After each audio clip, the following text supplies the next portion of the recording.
Boa tarde a todas e não todos, a todos e não todas que estão aqui assistindo neste dia 30 de agosto, que é o Dia Nacional das Vítimas da Violência do Estado Brasileiro. E justamente hoje nós vamos falar sobre Antígona, a heroína trágica de Sófocles, e que Lacan fez o paradigma da ética do desejo. Vamos trabalhar esse tema com a nossa convidada de hoje, que é Ana Laura Prates, psicanalista da Escola de Psicanálise dos Fóruns do Campo Lacaniano, assim como eu, uma colega de longa data e escritora, tem alguns livros publicados. O livro mais conhecido dela é um livro sobre a feminilidade, em Freud e Lacan. Tem outro livro também sobre o conceito da letra, e é uma pessoa que tem estado muito ativa, nesses últimos tempos, mostrando a ética da psicanálise, a importância da psicanálise na polis atualmente, e ela também trabalha muito com psicanálise com crianças e tem dado muitas contribuições sobre isso, além de ter um gosto pela topologia lacaniana e ser uma exímia leitora e trabalhadora dos nós borromianos e dessa última parte do ensino de Lacan. Então, eu vou chamar aqui Ana Laura Prates. Eu sempre tenho um momento de nervoso. Ah, que bom, ela aparece logo aqui. Vamos ver se vai dar certo. Enviar solicitação. Solicitação para Ana Laura Prates aparecer aqui na live de hoje. Ver se ela aparece. Olha, deu certo. Mãe, eu tô na live das lives dos psicanalistas. O Caetano Veloso da psicanálise. Puxa vida, obrigado. Ana Laura, estou muito Sucesso! de você estar aqui para falar nesse... Gente, quando nós combinamos de você vir falar aqui, eu também, eu não falei, fiz uma apresentação breve da Ana Laura, mas ela vem trabalhando o tema de Antígona num seminário dela já, esse ano todo, dedicado a isso. E como que a gente... Eu não sei se quando a gente combinou, quando eu te convidei para vir participar hoje da minha live, e de você vir falar sobre Antígona, da gente trocar uma ideia aí sobre Antígona, você se tinha se dado conta do dia de hoje, que hoje era o Dia Nacional das Vítimas da Violência do Estado Brasileiro? Internacional. Eu ia te perguntar isso, se você era de propósito, porque eu também não me dei conta. Impressionante, né? Então, é o Dia Internacional? É o Dia Internacional das Vítimas do Desaparecimento Forçado. Olha só. Bom, então tem tudo a ver de arrepiar. Não só com... É de arrepiar mesmo, essa coincidência terrível, funesta, e ao mesmo tempo feliz, porque a gente vai poder falar sobre isso. E eu acredito que a palavra tem o seu gume. A palavra tem dois efeitos. A palavra tem o efeito de denúncia e tem o efeito de furo também, de furar. E é isso que nós vamos fazer hoje, usando aí da palavra. Quer dizer que é o Dia Internacional, repete. É o Dia Internacional das Vítimas do Desaparecimento Forçado.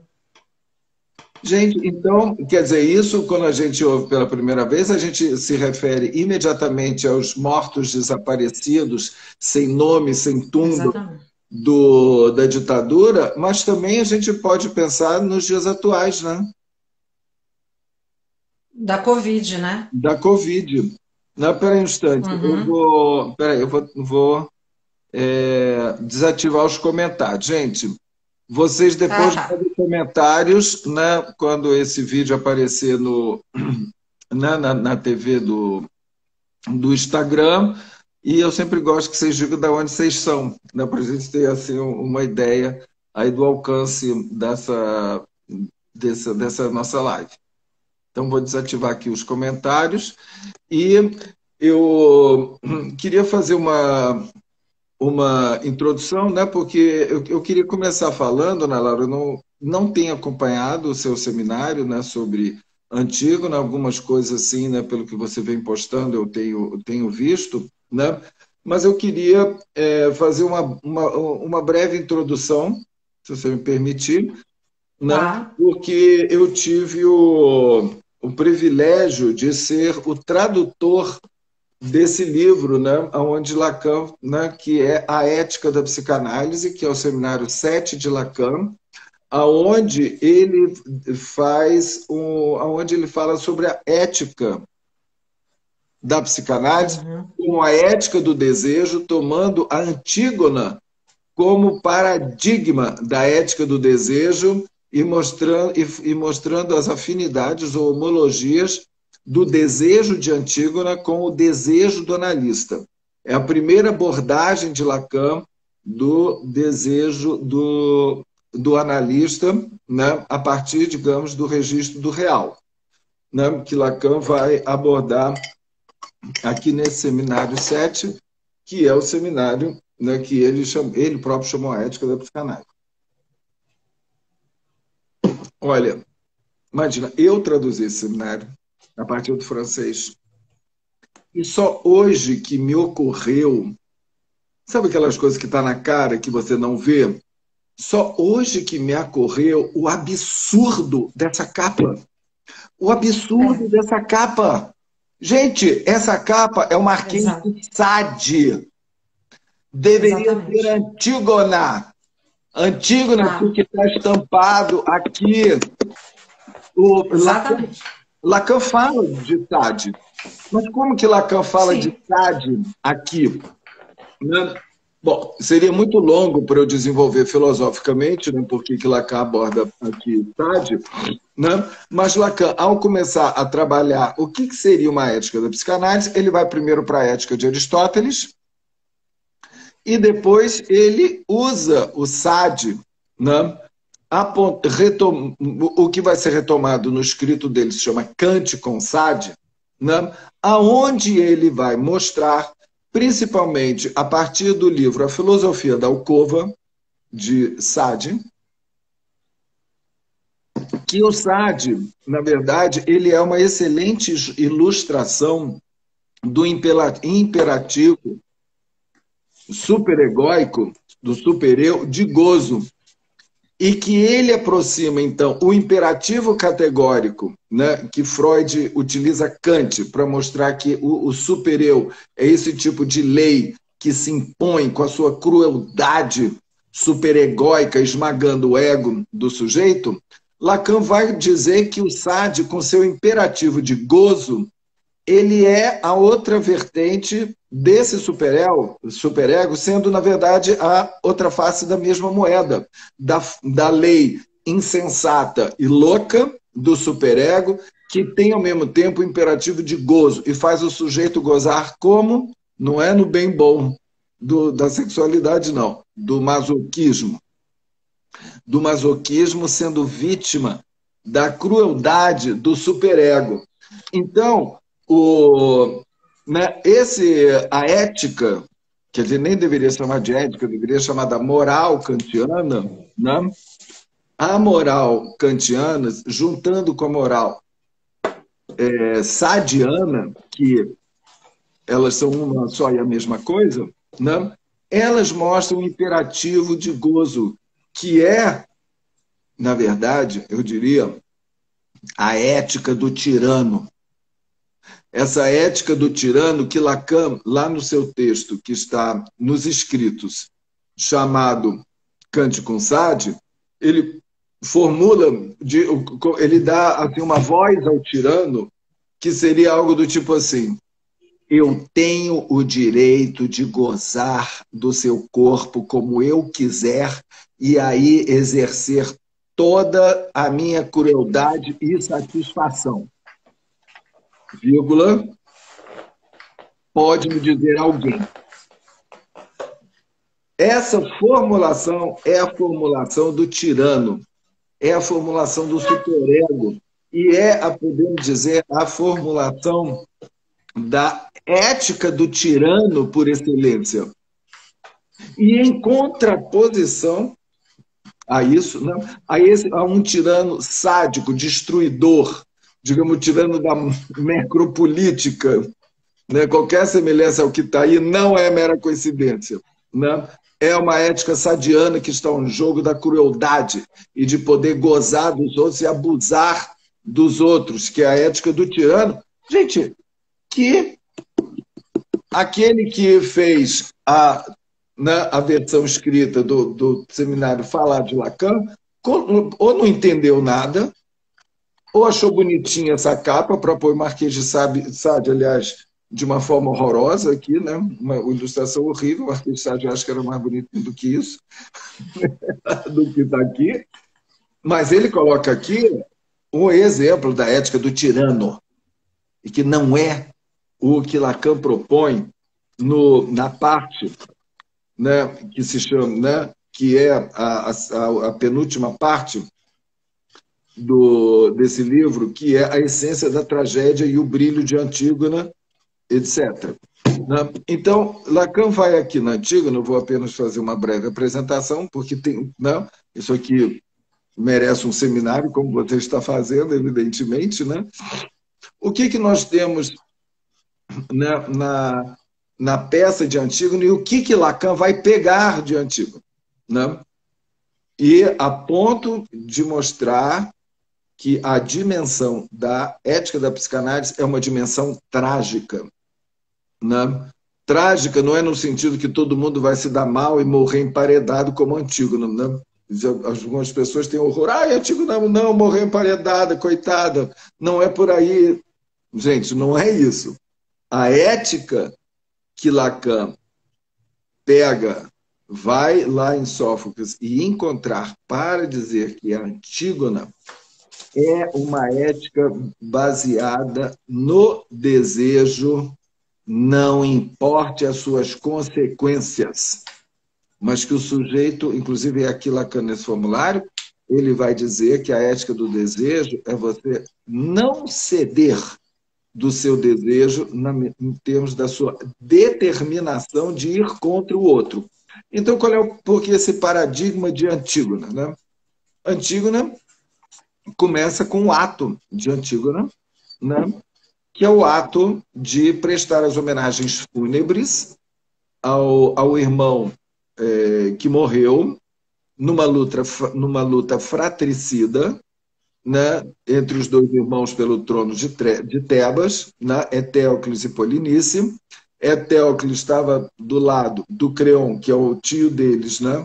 Na verdade, são todos os filhos do Édipo, né? Etéocles, Polinice, Antígona e Ismênia. Ismênia, ninguém sabe o que aconteceu com ela, mas Etéocles e Polinice, os dois tiveram uma luta fratricida depois que Édipo morreu, né? E Antígona ficou lá em Tebas e o Creonte, que era o irmão da Jocasta, assumiu o trono e se tornou um tirano.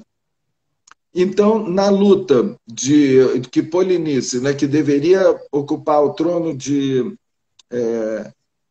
Tebas, né, que foi usurpado pelo seu irmão Etéocles, ele chega com o exército para atacar e reaver um trono que era do direito seu. Vou poupar os detalhes da combinação deles. E aí, o que acontece? Eles dois acabam morrendo e o Creon toma o poder e ele, então, só vai prestar homenagens a Etéocles, porque o Etéocles era o rei de Tebas. Mas, na verdade, quem deveria ser era o Polinice. e ele deixa o cadáver de Polinice, né, ao léu, sem prestar as homenagens fúnebres, sem dar um sepultamento àquilo que é digno, né, do ser humano, né? Nós somos seres humanos, uma das coisas que nos humaniza, né, a Ana Laura vai falar sobre isso, é o poder sepultar os nossos mortos, e ele proíbe completamente a todo o povo de Tebas, a qualquer que seja, de prestar as homenagens fúnebres e dar um sepultamento, e dar uma tumba para Polinice. Antígona, sabendo que ela está incorrendo no risco de morrer, porque o édito de Creonte dizia que quem fizer isso seria morto, ela vai lá e presta as homenagens fúnebres num ritual completamente simbólico. Ela pega uma areia e cobre o corpo do irmão, né, dando-lhe um nome e uma sepultura, e com isso a peça inteira começa assim, e a peça inteira é como, né, o Lacan pontuou, é um grande lamento dela indo em direção à sua própria morte, emparedada viva, como castigo de Creonte. Tiresias fala para Creonte, o povo fala para Creonte que ele não deve fazer isso com Antígona. O filho dele, esqueci o nome, depois a Laura me diz, qual é o nome do filho dele que é apaixonado por Antígona? Émon, que é o noivo, né? Émon também pede a ele para não fazer isso, e ele mantém com a crueldade o Édipo dele e vai emparedar a sobrinha, porque a sobrinha ousou ir contra, né, essa tirania, né, essa tirania, na verdade, desumana de Creon. Então, Lacan vai fazer de Antígona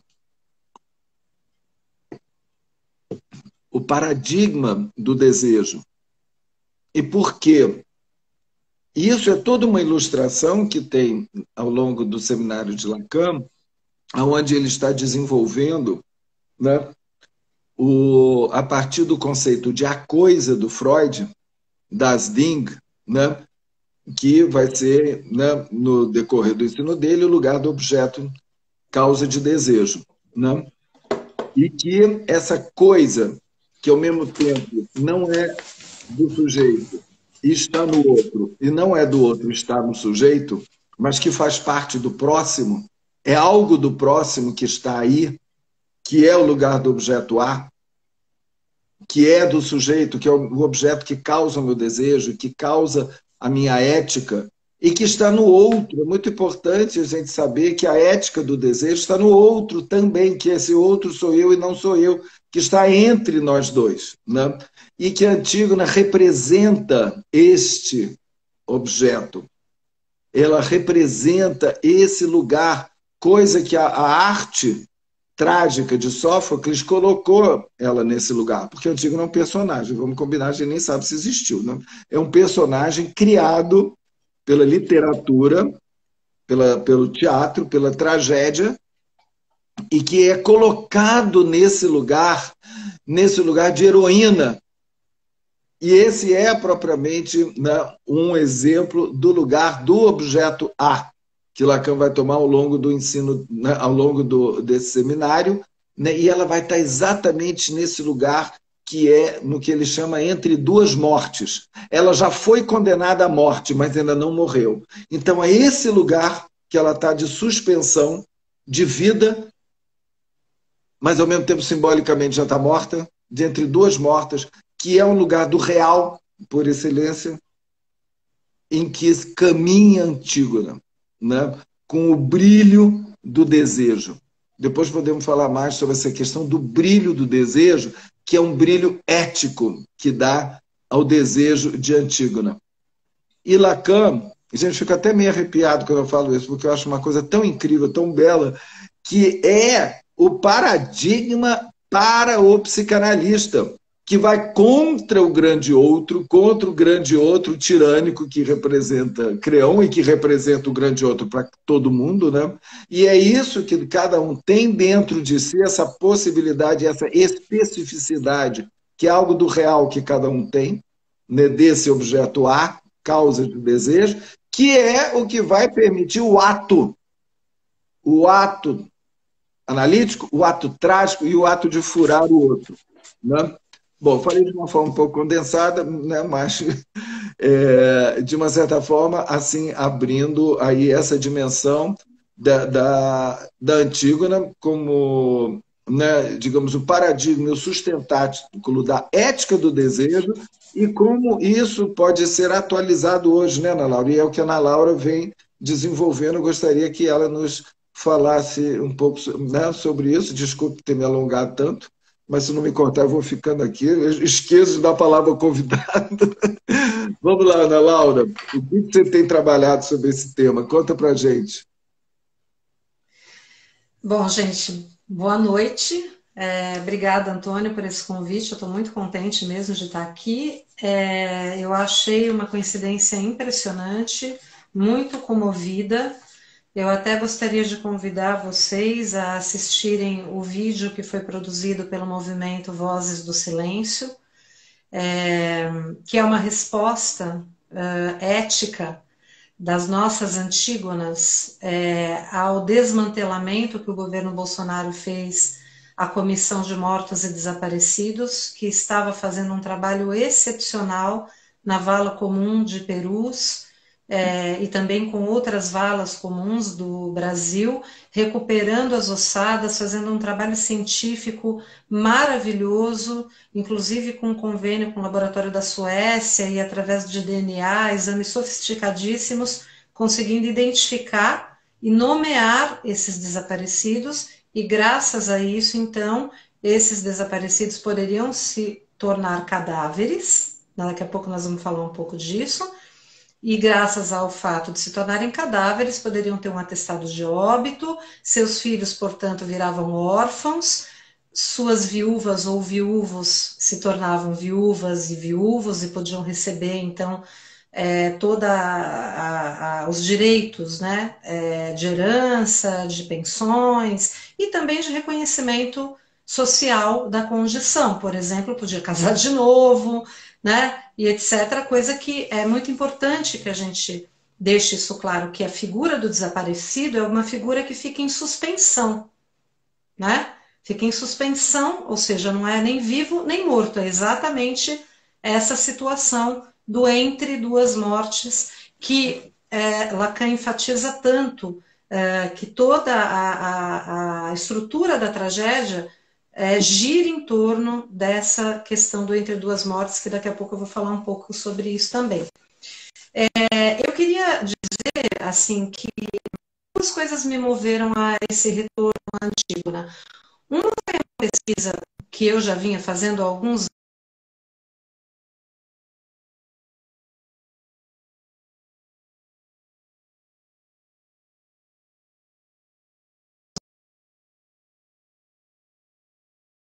próprio, né? Que tem a ver com o nome próprio, mas também com o que é impróprio, aquilo que não cabe, né? Que fica um pouco deslocado. E com os impropérios também, né? Porque a Antígona, ela vai contra a genealogia, né? Então, a Antígona, se Édipo, de alguma forma, seria a figura da alienação, Antígona é a figura da separação. E a primeira coisa que eu acho que a gente precisa lembrar é que, embora cronologicamente Antígona seja a terceira, não é? Da historinha dos Labidáceas, né? Ela foi escrita primeiro. Sófocles primeiro escreveu Antígona e depois escreveu os outros, né? Isso é muito interessante porque a própria trilogia tebana, ela traz estruturalmente a ideia do Nachtraglichkeit freudiano, do après-coup. A lógica do après-coup está colocada na trilogia, né? Eu tenho usado, recomendo para vocês, a tradução do Trajano Vieira, que é uma tradução bilíngue, maravilhosa, que ajuda muito, inclusive, a gente a pesquisar as palavras gregas. A minha pesquisa é sobre Antígona, não é um seminário sobre o Seminário 7, embora evidentemente que o Cenário 7 está o tempo inteiro me orientando, mas eu tenho usado muito desenvolvimentos posteriores do Lacan para voltar ao texto de Antígona, tomando o texto do Sófocles, né? E a tradução dele privilegia muito também o valor sonoro, que é uma coisa que o Antônio fez muito também na transcriação dele do Óidipus, filho de Laios. Então, eu acho que é algo bem próximo, né, de como a gente trabalha com a escuta clínica. Então, a primeira razão foi essa questão da nomeação. Mas assim, Ô, Ana Laura, que eu assisti... peraí, Ana Laura, peraí, tá me ouvindo? Não Sim. sei, para mim tá falhando muito o seu... Tá Você falhando? tá me ouvindo direto? O áudio? Tudo? Eu Não tô sei se ouvindo você bem. Tá. Mas tá um Eu tô pouco te ouvindo falhando. bem. Não sei se você está perto da Wi-Fi, você está em dados, está Eu tô onde? perto, sim. Voltou, melhorou ou não? Eu tô com Como? Wi-Fi. Tô com Wi-Fi. Eu tô com Wi-Fi. Tá ruim? Eu não sei, para mim está falhando um pouco. Tem como a gente saber se para os outros está também? Deixa eu ativar aqui, deixa eu Tem perguntar que para a o gente olhar pessoal. os Gente, comentários. vocês estão ouvindo bem a Ana Laura? Está falhando ou não? Pode me responder? Eu ativei os comentários aí. Lu, vê se a porta tá aberta, se o Gabi tá no Wi-Fi, porque diz que tá Olha, falhando. Silvia Tereza diz que está travando, Vê sim. se o Outras Gabi tá no pessoas dizendo que está Wi-Fi, porque diz falhando que tá muito. A Rosane falhando. Gripe também. Vê se a porta dele Então, tá deixa eu aberta. perguntar. O Quiné, eu aqui tá travando também o meu? Hein, Rosane Gripe? O meu tá travando? O do Quiné, põe. Quiné, tá travando? Ou não? Alô? O meu também, Rosane Gripe. Responde se o meu também tá travando. Se o Quiné tá Alô, travando. vê se melhorou. Acho que sim. Olha, Quiné diz que está Melhorou? ok. Melhorou. Você trocou de Tá, Wi-Fi? melhorou agora? Eu troquei. Ah, então tá. Exatamente. Então vamos lá, vamos Tá bom? continuar. Olha, o pessoal está dizendo que o meu não está travando, que o seu estava. Gente, diz se o da Ana Laura está legal agora.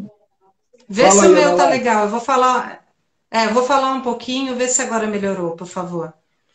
Alô? Melhorou aí, gente? Dá um feedback aí, se tá bem. Tá bom, Antônio? Melhorou? O pessoal tá É falando que porque tem um melhorou. delay, tem um delay. Tem um delay, então as pessoas estão demorando aí para.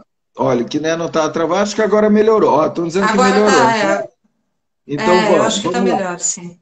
Tá ok, Então vamos. obrigado, gente. Então, Eu vou obrigada, desativar de gente. novo os comentários, tá? Obrigado. Pronto, Tá legal. vamos. Então, assim, o que eu estava falando é essa pesquisa da nomeação, né, que a Antígona é Antigona, ela é a figura da separação, e tem essa lógica do après coup, porque ela, na verdade, embora seja a terceira, cronologicamente, ela Sófocles fez primeiro Antígona, né?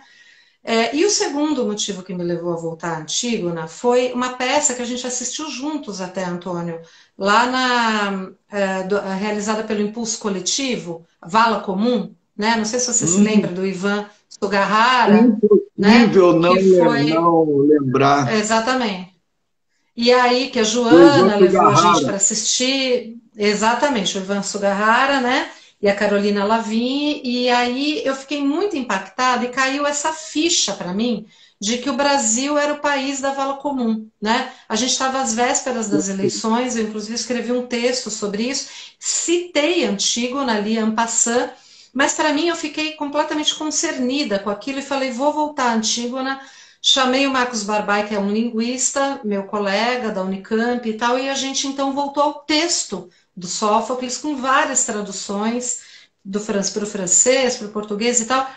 E aí eu descobri algumas coisas muito importantes. Para mim tem sido um trabalho, assim, inclusive muito importante para mim, para eu conseguir elaborar tudo isso que a gente está vivendo. Você sabe que a minha mãe era uma helenista, né? Então eu tenho essa influência, assim, tem sido muito forte, eu tenho inclusive voltado a textos dela, tem sido muito interessante isso.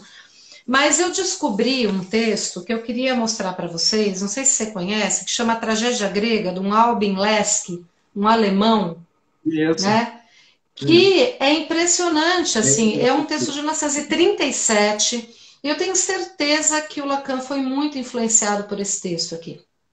Tem uma coisa que eu acho que é muito importante da gente lembrar, que durante muitos anos a ideia que se ficou da leitura que a psicanálise fazia da tragédia grega era uma ideia do destino, né? A figura do destino inexorável, né? A ideia de que Édipo passou a vida inteira tentando fugir daquilo que estava escrito e no final ele acaba encontrando justamente aquilo de que ele tentou fugir e tal. E isso foi muito criticado pelos helenistas, né? Pierre Vernant, toda essa escola francesa. E o Lacan, de alguma maneira, ele recupera isso, ele recupera a função do trágico. Que a gente precisa lembrar que são três: é a função catártica, a função estética e a função educativa, né? E Lacan recupera essas três funções no comentário que ele faz. A função catártica, que ele evidentemente descola da abordagem médica, inclusive da leitura freudiana, né, da catarse, para pegar aquela ideia da grega mesmo, da purgação, né? Então a catarse era um ritual de purgação de quê? Né? Da compaixão e do medo, isso é muito importante, né? A função estética, que tem a ver com a ópsis do Aristóteles, a encenação, a mise-en-scène, que Lacan depois, lá na época do Nó, vai recuperar, né, com a questão do imaginário, não vou entrar nisso aqui, mas é muito importante. Então tem a ver com Ímeros, tem a ver com essa imagem do desejo que Antígona encarna. Inclusive, para quem, como eu, pesquisa a questão do feminino, foi absolutamente surpreendente. Eu já tinha lido o Seminário 7, sua tradução maravilhosa, várias vezes, e nunca tinha me dado conta de que aí ele já faz uma distinção entre a imagem fálica e a imagem do corpo. É impressionante, né, como ele traz essa questão de Antígona encarnar na ópsis, né, da peça essa presença, né, corporal, digamos assim. E, finalmente, a tal da função educativa, que durante muitos anos foi compreendido como se fosse assim a moral da história, né? Principalmente por uma certa visão, leitura hegeliana que prevaleceu durante séculos, né? E que justamente o Albin Lesky vai dizer assim, foi um dos maiores erros da história da intelectualidade, né? Da modernidade, que criou essa ideia, que inclusive a gente vê repetida no direito, né, a leitura do direito de Antígona, tem até uma lei para isso, né, chamada Lei Creonte, inclusive, né, que tem a ver com isso, com o direito ao nome, né, o direito ao enterro, digamos assim, o direito aos rituais fúnebres. E essa leitura hegeliana, ela dizia que Antígona estava entre duas leis. Ou seja, a lei dos deuses, então ela falava em nome do sangue, ela falava em nome da filiação, né? E Creonte falaria em nome da polis. E no final, graças ao arrependimento de Creonte, etc., haveria uma espécie de conciliação. Então essa seria, digamos assim, a moral da história. E isso diria de um período específico ali da Grécia, na qual estava havendo uma mudança de discurso, né? Toda a questão da democracia grega e tal. Então, essa leitura mais histórica do Hegel, né? Do Hegel, de alguma maneira, pautou, né, a interpretação da peça, né? Como se a peça falasse de um conflito entre duas leis que, no final, há uma reconciliação. E justamente o Albin Lesky, ele vai falar que isso é um absurdo, né? Primeiro porque a tragédia grega ela coloca em cena sempre, independente de Antígona, qualquer uma, a estrutura do trágico é colocar em cena no mesmo tabuleiro duas figuras antagônicas que nunca vão se reconciliar, a não ser pelo ato de alguém, né? É o conflito, né? É o conflito que é colocado, né? O próprio conceito de conflito. Exatamente. O conceito de conflito em psicanálise, que sem o qual não há psicanálise, vem daí, da questão da Exatamente. tragédia. Exatamente. Então essa leitura é extremamente deturpada e também algo que o Lesky fala muito é que assim Absolutamente, a polis, ela está o tempo inteiro contra Creonte, né? Ou seja, não é que Creonte fala em nome da polis, ele fala ao contrário, Os dois Creonte o estão tempo inteiro contra ele. fala, aliás, ele fala a frase idêntica do Bolsonaro, né? Quando o Bolsonaro fala a Constituição sou eu, ele fala a polis sou eu, É. né? Então, duas frases idênticas à do Bolsonaro. Uma é essa, que ele fala, poli sou eu, e a outra é quando ele fala, não é porque o Polinices morreu, a morte não transforma um inimigo em amigo. Eu não tenho que enterrar esse cara porque ele não é meu amigo, né? Eu não sou coveiro. Gente, é de arrepiar. Eu, cada vez que eu falo isso, eu me arrepio. É a frase do Bolsonaro, Peraí, né? repete qual é a frase do Creonte? O Creonte diz, não é porque ele morreu que ele vira meu amigo, então eu não tenho que enterrar ele, não sou obrigado. Eu não sou coveiro, né? É idêntica a frase do Bolsonaro, a poli sou eu e eu não sou obrigado a enterrar ninguém, né? E isso é muito impressionante, né? Porque o Leski fala isso e o Lacan recupera isso, insiste muito nisso, de que tem alguma coisa atemporal ali, né? Que é algo que você também, né, já falou várias vezes nos seus trabalhos, assim, de que tem uma coisa ali que não tem a ver com o momento ali da sociedade grega, Estrutural. evidentemente é estrutural. E então, o que é que tem de estrutural ali, né? Algumas coisas que eu acho que são muito impressionantes. A primeira é uma frase que é muito comentada também na tragédia, que é uma frase que tem várias traduções diferentes, né? Mas a mais comum é que Antígona responde para Creonte, no embate que ela está tendo com ele, eu não sou movida pelo ódio, mas pelo amor. É isso. Né? E isso fez muita gente ler, né, a la Disney, a la Disney, a Antígona como uma boazinha princesa que é movida pelo amor contra o ódio, então o Creonte é o mal e ela é a boazinha e tal. E Lacan, ele é muito interessante porque ele faz dizer, gente, não é o amor cristão, não é caritas, né? E aí ele vai falar, inclusive, né, das três virtudes teologais, né, a fé, o amor e a esperança, né? E justamente toda a crítica que Lacan vai fazer ao amor reduzido à caridade, né?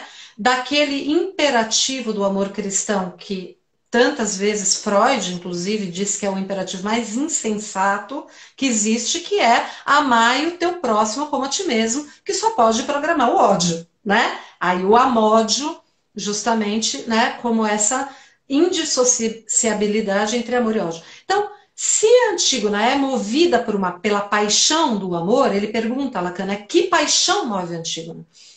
Então, vejam que interessante. Ela não é movida nem pela compaixão, nem pelo medo, né? Ou seja, não é movida pelo medo nem pela piedade, né? Que é muito interessante, porque justamente a tragédia, segundo Aristóteles, teria a função de purgar, né? Fazer a catarse justamente pela via desses dois afetos, e ela não é movida nem por compaixão, nem por piedade, nem por medo. Isso é muito importante, né? Deixa eu E fazer ela é movida pelo... um parênteses aqui, que é sobre uma redefinição do conceito de catarse, né?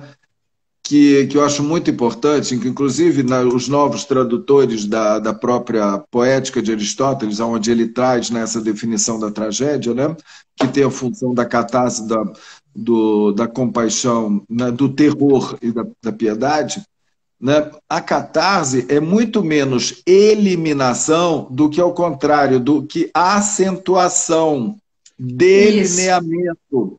E isso é importante, porque se uma tragédia, uma peça de teatro que se diz trágica, não provocar no espectador o horror ou a compaixão, é provocar mesmo. Não é tragédia. Exatamente. Né? Então, não é simplesmente para você, que bom, que alívio, catarse. Não, a catarse é fazer você sentir. E é claro que você sentir é uma forma de você exatamente experimentar o seu terror, diz Lacan, do desejo e a sua compaixão Exato. por si mesmo. Esse que Isso. é o que pega lá no neurótico, o neurótico tem pena de si mesmo. Ai, my little me, pobrezinho, meu euzinho. Então você tem pena de você, porque você se identifica lá com o herói, e você tem horror do seu próprio desejo. Né? Então, é para delinear isso, eu acho que muito importante. E é muito importante que isso é coisa que a tragédia faz no espectador, mas o herói não pode ter com o seu desejo nem Uhum. compaixão, nem medo, nem terror. Né? Então é muito importante que ele diz, Isso. ela vai direto ao seu desígnio do desejo, né, de, né, sem temor nem piedade. Né? Só para acentuar isso que você está falando. Ok. Então, e aí tem uma outra coisa muito legal, que eu acho que você está trabalhando Não, muito mas isso aí também, continua. que Não, é. qual é? Não, a boa tradução da frase, então, qual é? A frase que, se você não acha, se vocês não consideram que a melhor tradução não é eu sou movida não sou movida pelo ódio, mas pelo amor, teria alguma outra tradução mais condizente do contexto em grego? Não, parece que é amor mesmo, mas no lugar de ódio, às vezes tem intriga, tem outras, por exemplo, o Trajano Vieira traduz por intriga, né? Aí o Sim. ódio, né? Mas o que eu acho importante é que se Uhum. ela é movida pelo amor, que não é em absoluto o amor cristão, Mas o que quando ela. ela fala esse amor aí é o ímeros? Ou não? Não sei, você se lembra qual é o termo grego? Não, eu acho. Ali, Não, não é nesse Ímeros. momento, Não, não é, não, não. não, não Mas é eu acho que Ímeros. é Não. Eros, né? Eros. Ela fala Eros, Eros. Eros, Eu acho que é Eros. Eros, Eros. É. Porque Imer, Então, Eros, Imeros é uma forma de Eros. Bom, é Eros, isso mesmo. Continua, continua. então, mas aí o que ela visa, é isso que eu acho muito interessante, é a paixão da ignorância. Ela é movida por um amor que se insurge contra a paixão da ignorância. A peça começa com ela falando assim: Ismênia, você não está vendo o que estão Burra. fazendo? Chacoalha, né? A irmã e fala: como é que você não vê o que esse cara está fazendo? Ela passa a peça inteira se insurgindo contra a paixão da ignorância. Não é o ódio exatamente que ela visa, né? Essa a questão assim do que é que vocês não querem saber. E nesse sentido é que ela é, vamos dizer assim, a figura da separação, inclusive comparando aí com Édipo, né? Porque Édipo, enquanto aquele que não quer saber, ela é aquela que é, é, é, quebra esse pacto de silêncio, digamos assim, né? Então, isso é uma coisa muito interessante. A outra coisa é a intransigência. Ela não faz grandes acordos nacionais com o Supremo, com tudo. Ela não, ela é avessa, ela é intransigente, inflexível. A gente precisa lembrar que ela seria rainha porque ela ia casar com o filho do Creonte, ela ia herdar ou seja, ela tinha tudo. O Creonte fala para ela: pede desculpa, se arrepende, deixa para lá, vamos fazer um bem bolado aqui, ficar tudo em casa, né? E ela se recusa, ela é intransigente. E qual é a intransigência dela? Que esse é que é o grande ponto que Lacan critica a leitura hegeliana, e o Albin Lesk em 37 já tinha falado isso, né? Eu tenho certeza que o Lacan se baseou na leitura do Lesk. Ele diz assim, a Antígona, o que ela vai dizer é que ao proibir os rituais fúnebres e largar o cadáver, né, de Polinices para ser comido pelas aves de rapina e pelos cães, justamente deixa de ser cadáver e vira carniça. Exatamente. Que o Creonte reduz o corpo de Polinices à carniça, impedindo que esse corpo morto seja levado à dignidade de um cadáver, ele está promovendo uma segunda morte. Tiresias fala isso com todas as letras. você está condenando Polinices a uma segunda morte, né? Que é a morte simbólica. Ou seja, você está cometendo um crime contra a humanidade, né?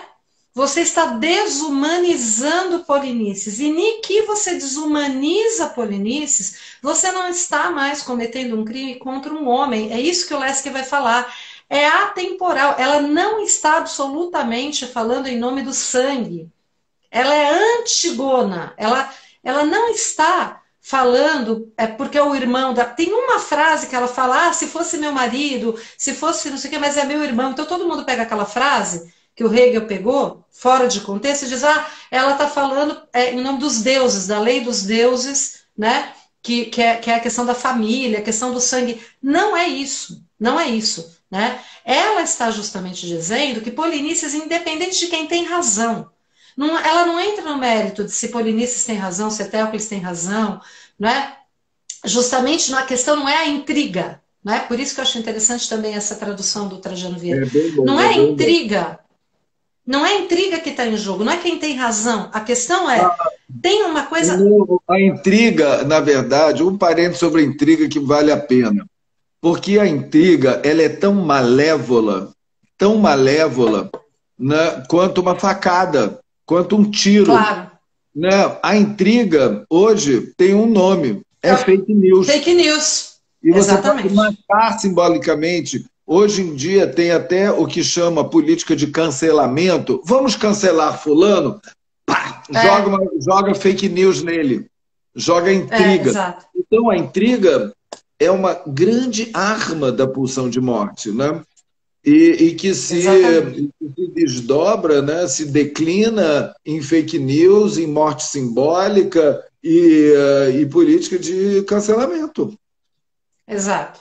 Simbólico Então, mesmo. é Muito bom. exatamente isso. E aí, então, o Lacan pega isso e ele vai falar assim: o nome, né, na lápide é o que transforma o corpo humano, né, em corpse, É. né?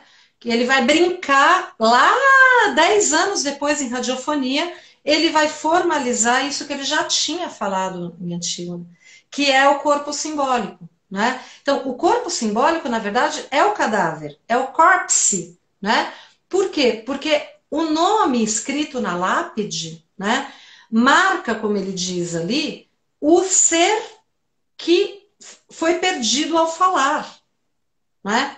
Então, isso é a nossa marca humana. O cadáver é o que nos humaniza.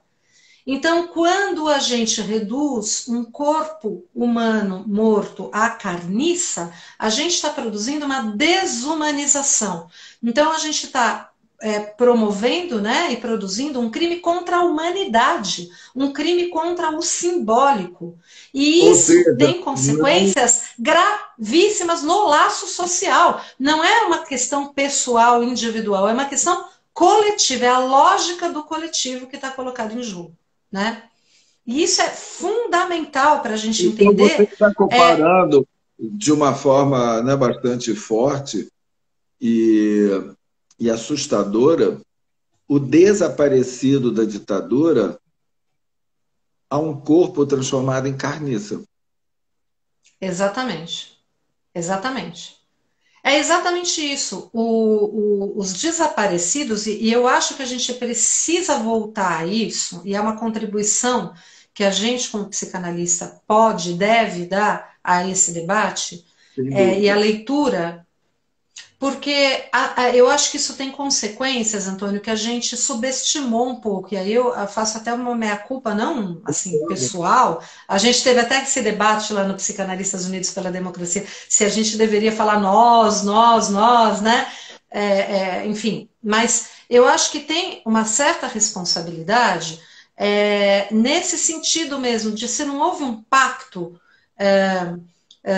se a gente não transigiu demais nessa nossa democracia de meia tigela, que foi a nova república, nessa tal dessa lei da anistia, que a gente concordou em passar por cima dos nossos desaparecidos. Essa é que é a verdade. Nós não fomos antígonas o suficiente. Eu diria, por exemplo, que as mães da Plaza de Maio, as abuelas da Plaza de Maio na Argentina, elas foram intransigentes. Elas Foram não antigos. aceitaram um acordo, elas foram antígonas. E a gente vê que isso, não que a Argentina seja um paraíso e cada um com seus problemas, mas em relação a isso especificamente, a gente não vê esse mesmo nível de, lógico, liberalismo, capitalismo, neoliberal, isso tudo é internacional e a Argentina foi atacada enfim, sofre as consequências disso também. Mas a gente vê que em termos de simbólico, né, em termos de, inclusive, assim, consciência política da população tem uma diferença importante, né? Eles não aceitam as coisas da mesma maneira. A questão do aborto, por exemplo, o que aconteceu aqui no Brasil essa semana, se fosse na Argentina, a mulherada estava, né, de alguma maneira encontrando uma maneira de, né, se colocar, né, aqui está tendo esse movimento incrível, né, assim, contra essa lei absurda que foi promulgada, de que o médico tem que notificar ali, enfim, né, quando a menina aparece lá para fazer aborto. Mas a gente vê que é uma sociedade que, de alguma maneira, tem uma intransigência maior, né, em relação a isso. E nós, de alguma maneira, nos calamos, né? Nós compactuamos com A Marta essa. Tiburi, domingo passado, ela falou uma coisa terrível, né? Mas que, levantando a hipótese, o brasileiro não é aquele que acaba se comprazendo com seus algozes. Ah, então. É terrível, é muito triste isso, É né? muito Mas terrível. eu acho. É Não terrível, foi mas eu acho que assim a que ela gente falou, precisa. como eu tomei a coisa, né? Bom, mas fala. Não, não, então, mas é isso mesmo. Eu acho que a gente precisa. Eu não sei se vai cair a live aqui, porque cai em 1 hora, né? Ah, me diz eu não tô. Você tá. Vai cronometrando aqui que eu tô sem relógio, não tô conseguindo ver que horas são aí. São 18h54. Eu não sei que horas que você entrou. Então vamos concluir. Vamos concluir, Vamos. porque Então, tem dois. eu não sei se você deixaria, né? Mas eu queria cantar a música Angélica do Chico, que o Chico fez para Zuzu Angel, né? Ai, que É, lindo. uma das nossas antígonas brasileiras, né? A Zuzu, e que foi reconhecida finalmente como tendo sido assassinada pelo Estado, né? Exatamente. E que ela não teve direito ao corpo do filho morto, não foi isso? Exatamente, ela passou a vida, né, tentando Pedindo. pedir, né, e foi assassinada por causa disso, justamente, né? Então tá, Então, com eu não sei você, se Ana Laura, na sua versão cantora. eu vou cantar a capela, né? Vocês me Tá desculpem bom. qualquer coisa, então. Quem é essa mulher que canta sempre esse estribilho? Só queria embalar meu filho que mora na escuridão do mar. Quem é essa mulher que canta sempre esse lamento? Só queria lembrar o tormento que fez o meu filho suspirar. Quem é essa mulher que canta sempre o mesmo arranjo? Só queria agasalhar meu anjo e deixar seu corpo descansar.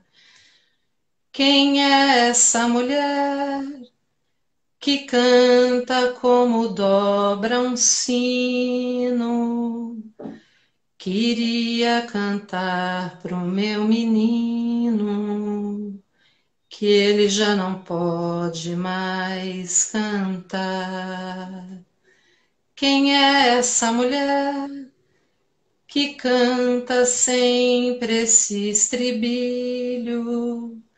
Só queria embalar meu filho que mora na escuridão do mar.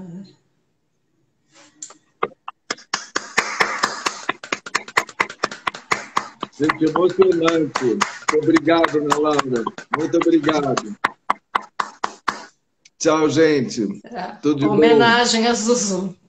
Isso, homenagem a Zuzu e a todas as mães e parentes dos desaparecidos. Até logo. Nossas Antígonas. Tchau. Isso. Tchau.